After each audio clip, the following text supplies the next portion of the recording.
got to make a screen test. I went and did it, and the pilot sold, and the records weren't even mentioned. Well, wait a minute. I'm a singer. I can sing. It's just silly for me to sing to somebody else's voice, lip sync to somebody else's voice. No one expected the Partridge Family to turn into a cultural hurricane, yet beneath the sunshine, secrets brewed.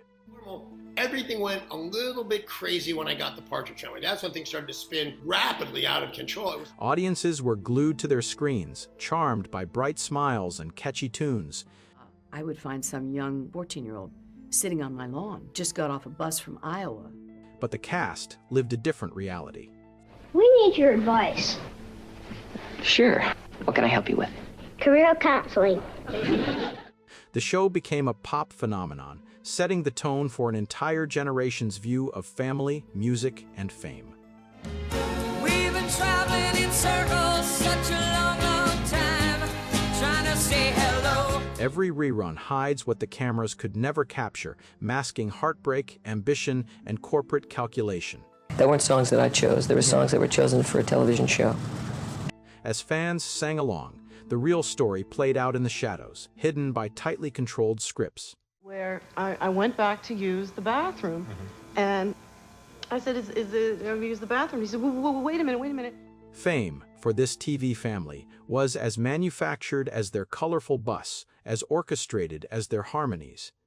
There will always be a song, a one performance, but the entire show won't be built around that performance, which is... Each performer was cast for their market value, not just their talent or charm, and their personal stories were often rewritten by contract and image consultants. For him, they think it goes directly right into my pocket and that's it, and it's like they feel like almost I owe it to them. The real-life drama behind the scenes included shocking betrayals, relentless commercial pressure, and emotional costs that only surfaced years later. Even the cast's most loyal followers missed the warning signs, blinded by perfectly staged family moments. The world outside, every teenager in America thinking that they could do this. Today, we uncover the truth, the struggle, the manipulation, and the cost of being America's favorite make-believe family. These revelations will change how you see the Partridge Family forever. The Partridge Family's journey began with a calculated business plan, not a creative dream. They were dealing very much with the show business angle. Where are we going to perform, and let's rehearse every day, and let's do... Television executives saw the money pouring in from real family bands and wanted their own pop sensation. Their first choice was to hire the actual Cowsills, a musical family already topping charts. That plan was scrapped, replaced by the hunt for actors the network could control, shape, and brand as they wished. Auditions became beauty pageants, image outshining true talent or musicianship. And then thinking about how did it work out for me that he had just done this, yes. But you let it go, don't you? David Cassidy was a real musician but quickly learned his music skills would be sidelined. Cassidy's vocals were constantly overshadowed, with studio pros stepping up to the mic while he waited in the wings. Even the band's instruments were just props, handled by actors who never touched a bass or played a note. Behind every big hit, studio professionals crafted the sound while the cast mimed for the cameras. The show's psychedelic bus and colorful costumes were chosen by marketing teams, not artistic vision. We're going to have stories about, teenage sweethearts in school, and every detail from the family's outfits to their storylines was market-tested and sanitized. The network wasn't building a family, they were building a brand. Every decision during casting and production was dictated by corporate priorities, not artistry. He says, and I quote, "The world of show business has been dealt a devastating blow." David Cassidy wanted to bring his music to the character but was shut out from the creative process. Shirley Jones, with decades of musical experience, had little input beyond her designated role. Susan Dey, eager to be more than a pretty face, practiced keyboard obsessively, only to be barred from playing on any track. The rest of the cast became living mannequins, coached to mimic musicianship, but never allowed the real experience. Even the show's iconic songs were composed to hit specific demographics, appealing to teenage girls above all. we're going to have stories about, Shirley maybe dating the local, one of the local guys in town. And studio engineers perfected the formula, using professional singers to fill out harmonies and polish the final product. The Partridge Family became the prototype for a TV-generated musical act, more commercial than creative. That was sad. I mean, I just had to, tell him the truth. Viewers fell for the illusion, believing in a musical family that never existed in reality. The entire project was a corporate machine, carefully disguised as wholesome entertainment. This approach paid off at first, delivering ratings, record sales, and a cult following. Get all my notes. I know everything about you. Your favorite color's green. I know your favorite restaurant. I know your favorite movie. He went on, didn't even let me talk. The audience never suspected the cast was miming, never playing a note on those catchy songs. Merchandise flooded stores before the first episode even aired, further proof that commerce came before artistry. Because there's a lot of merchandising involved with my show. The bus, the costumes, even the family's coordinated dance moves, all were manufactured to sell products, not to express genuine creativity. The show itself and the product is, it's a highly merchandisable, By the time the world caught on, the cast was locked into contracts, unable to shape their own story. The illusion was so complete that the actors themselves struggled to separate reality from performance. No, I'm not. I'm not married. I don't have an apartment. I have no home. It's very disturbing to me. This was not just another sitcom. It was a lesson in how entertainment could become a business first and art second. But what came next showed just how high the cost could be for those caught in the machine. For David Cassidy, fame came fast, hard, and with almost no escape route. Overnight, he went from unknown to the face on every lunchbox and magazine, swarmed by screaming fans. The network treated him like an asset, controlling his appearance, his music, even his public statements. Haircuts, interviews, wardrobe choices, all required studio approval, turning a real musician into a living trademark.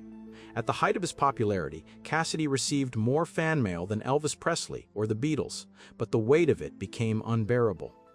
Girls broke into his house, tore at his clothes, and fainted at concerts, leaving Cassidy feeling trapped in a bubblegum cage. The pressure pushed him to the brink, insomnia and anxiety creeping in as he struggled to keep up appearances. Which is, it's a little distressing, when you turn around and you've got 85 people kind of hanging on your back. He was a prisoner of an image he never wanted, forced to smile while feeling completely isolated. The situation spun out of control during live performances, where chaos replaced music. London's White City Stadium concert became a nightmare, ending in tragedy when a young fan lost her life in the crowd. Cassidy was shaken to his core, haunted by the realization that this wasn't music anymore, it was hysteria. He announced his retirement from touring soon after, unable to reconcile his love for music with the dangerous frenzy. Through all of this, the studio offered no guidance, no counseling, no support for his mental health. Cassidy faced it alone, expected to carry on as if nothing had happened. His pain was swept under the rug, hidden from fans and press to protect the brand at any cost. The corporate machine kept churning, indifferent to the human toll. The impact on Cassidy's life was long-lasting and devastating. He spent years trying to shed the teen idol image, desperate to be seen as a real artist. Industry executives only saw Keith Partridge, refusing to give him a chance outside the bubblegum mold. I live it the way I want to live it, it's not, I'm not a thief or a murderer. Financial struggles and battles with addiction followed, worsened by the lingering shadow of his TV persona. The financial rewards for cast members were minimal, despite millions in record sales and sold-out concerts. Contracts favored the studio and record label, offering standard union pay but little in the way of royalties or creative ownership. Songwriters and musicians who built the Partridge Family sound were rarely credited, their work hidden behind the faces of young actors. The pressure to keep churning out music and performances created burnout, especially for Cassidy, who dreamed of real artistic respect. Even attempts to break free were shot down by management, forcing David to stick to a style and persona he had long outgrown. Despite being one of the world's biggest stars, Cassidy was left with little security, both financially and emotionally. The fame he never truly owned became his greatest burden, defining him until the end. His story became a warning about the dark side of stardom manufactured by corporate interests. The world saw a smiling superstar, but behind the scenes, Cassidy was fighting for his identity and sanity. The next chapter reveals just how deep the cracks ran in the family's carefully crafted facade. And I never got to college. The poor little animals went, Behind the scenes, the Partridge Family cast lived a reality far different from their on-screen harmony. The supposed family was a group of strangers thrown together and pressured to deliver a fantasy of perfect togetherness. While Shirley Jones and David Cassidy shared a unique bond from her previous marriage to Cassidy's father, the dynamic was often strained. Some relationships were warm, others cold, and many purely professional, kept afloat by the need to keep the show running. Susan Dey, transitioning from modeling to acting, found herself battling anxiety and self-doubt, intensified by constant comments about her appearance. Someone said to me, because you think you can do this because you're Susan Dey.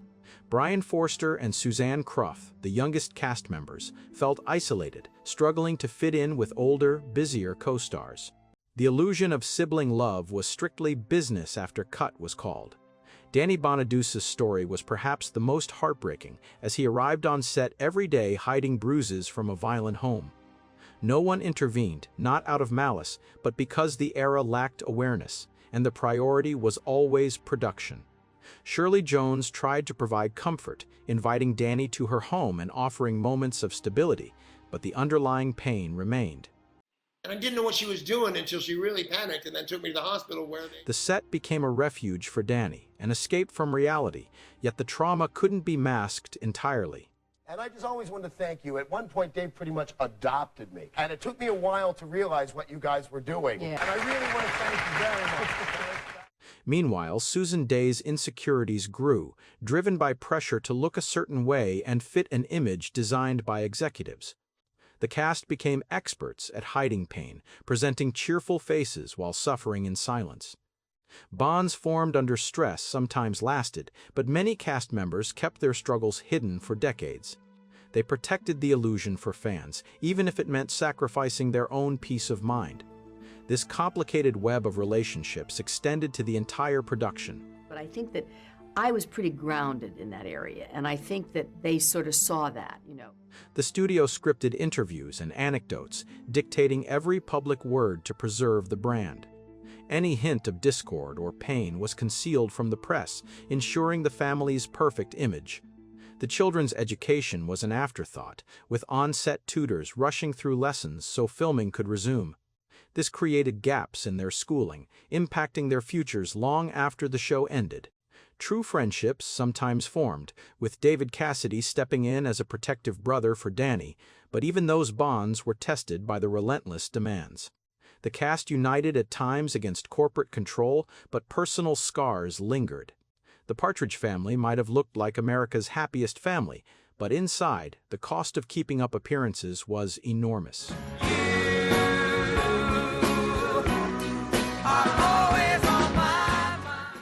Health challenges hit several cast members, including David's dementia diagnosis in his later years. Suzanne Cruff's untimely passing brought home the reality that eternal youth on screen doesn't protect against the fragility of real life. The Partridge Family's enduring popularity became a double-edged sword, celebrated by fans while the people who made it struggled with lasting scars. I can play the instrument, I can do. These were kids. They'd literally run away from home. The divide between public memory and private experience became painfully clear. Fans cherished happy songs and bright costumes, while the cast remembered exhaustion, pressure, and the machinery of control. Some embraced their past, others distanced themselves, but none could escape the impact of those years. The colorful bus may be parked forever, but its legacy rolls on, shaping the world of entertainment to this day. The Partridge Family left a permanent mark on American culture, but the story behind the smiles is one of control, exploitation, and lost innocence. For every joyful memory, there is a hidden cost, a reminder that behind every icon is a real person facing unseen battles. The music and laughter remain, but so does the need to understand how fame and fortune are rarely as simple as they appear. As we celebrate the songs, the characters, and the moments that brought us joy, Oh, that should have made me feel pretty special. I sure am glad to hear you say that. we must also remember the stories that were buried to keep the legend alive. If you found these revelations surprising, please like, subscribe, and share your own memories or thoughts below. There are always more stories behind the curtain, and we'll keep bringing them to light, one classic at a time. Thank you for joining us, and remember, sometimes the truth is the most unforgettable song of all.